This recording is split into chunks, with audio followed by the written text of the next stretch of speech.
They shot to stardom decades ago with one hit after another.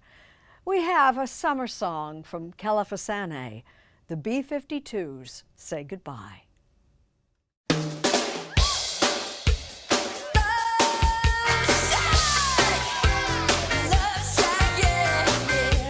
I remember seeing Love Shack on MTV, and I was like, what is this? Well, it didn't fit the mold of what mainstream radio played.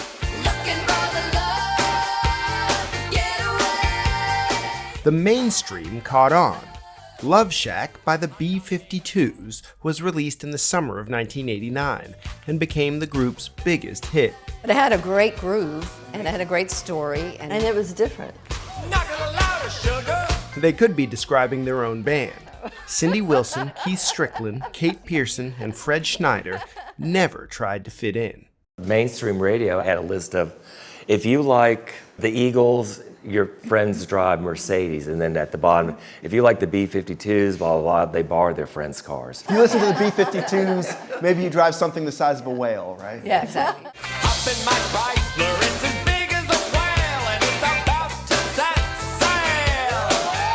The group came together after Fred and Kate moved from New Jersey to Athens, Georgia, where Keith and Cindy grew up. Was the connection instantly a musical connection between you guys? No, we were friends. We just would hang out together.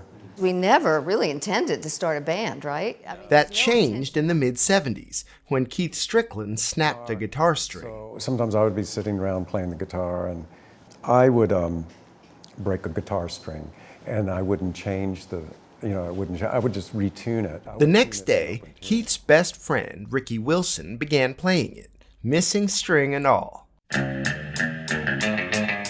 And he said, I've just written the most stupid guitar riff you've ever heard. It would become Rock Lobster, the band's first song, and then, in 1979, its first single. Rock Lobster. Ricky on guitar, Keith drums, Fred lead singer, and Kate and Cindy, Ricky's little sister, harmonizing. It's a hobby that just exploded into a career. Right. I was still washing dishes at a local restaurant. And I was a waitress at the Whirligig. In this posed one over here, you can kind of see how the band got its name. Yeah, because the B-52s is another the hairdo slang term for a big, bouffant that looks like a nose cone, and Keith came up with the name. Hailed as a, quote, breath of fresh air.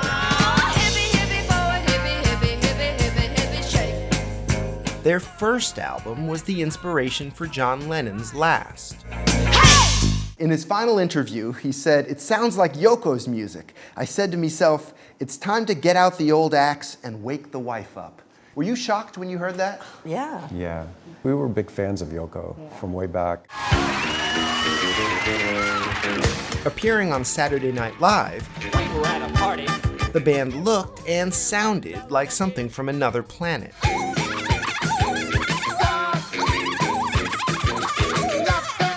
People start to react. This famous Saturday Night That's Live actually performance. what made us, I think. We had never done TV like that. It was amazing, though. People keep telling me that they saw it when they were, 6. yes, that was that tall. Kurt Cobain and Dave Grohl individually saw it. Yeah, and they said it changed their blew their lives. minds, yeah. We had no idea and never set out to change people's lives, but it happens that way. The 5 band members released 3 more albums. Bouncing Off the Satellites in 1986 would be their last. Guitarist and Cindy's big brother, Ricky Wilson, had AIDS and died at 32. I suspected, but he wasn't ready to talk to me about it. There was just so much fear around AIDS at the time, and there was just so much we didn't People know were about ostracized. Yeah. And Ricky was very private and a very shy person, and he didn't quite know how to deal with it either. The story of the B-52s seemed to be over. We couldn't imagine doing it without Ricky. We started losing so many friends, too. I mean, it was just devastating what followed. And yet, counterpoint to that, I think a lot of people tried to find joy and music. Including Keith, who'd lost his best friend and collaborator. You suffer this incredible setback, and you lose a real visionary. Yes. Right. And so you figure out a way to regroup.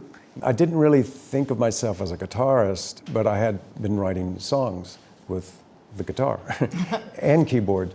Keith, Cindy, Kate, and Fred started meeting up and writing again. That was a really consoling thing for us to do, to be together. I mean, we would spend hours just talking, Yeah. even though we were writing songs.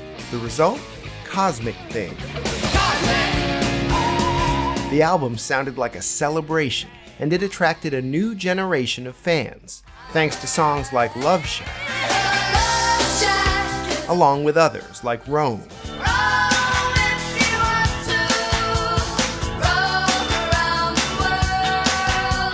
and Deadbeat Club. Writing the music, which became Deadbeat Club. I was thinking about Ricky a lot, and that was one of the songs where I was imagining him sitting beside me playing. Cosmic Thing was really written to heal ourselves, but magically it healed a lot of other people who heard it. Being outsiders or gay or whatever, they felt different. And I guess our message was it's okay It's to be always different. been, yeah, it's always been you're okay to be different. Did you ever think in those years of what Ricky would be thinking to see that kind of success? Yeah, you know, I don't know how Ricky would have responded to it. Ricky was so talented, so amazingly talented. And yet, at the same time, he wasn't driven. Like, he had so many other interests. Since Cosmic Thing, the band has released only 2 more albums of original music. They spend much of their time on tour, playing for fans who still line up to hear the hits. But for the past 10 years, Keith Strickland has stayed home. And touring with the band for more than 35 years. And I just felt it was time. This summer, Cindy Wilson, Kate Pierson, and Fred Schneider are embarking on what's being called the band's farewell tour. What do you remember about those people in those photos? I think I was still thinking about Ricky, and I have no skills, so I was happy to, be in a band. All I know is my face says we're going to succeed. Yes!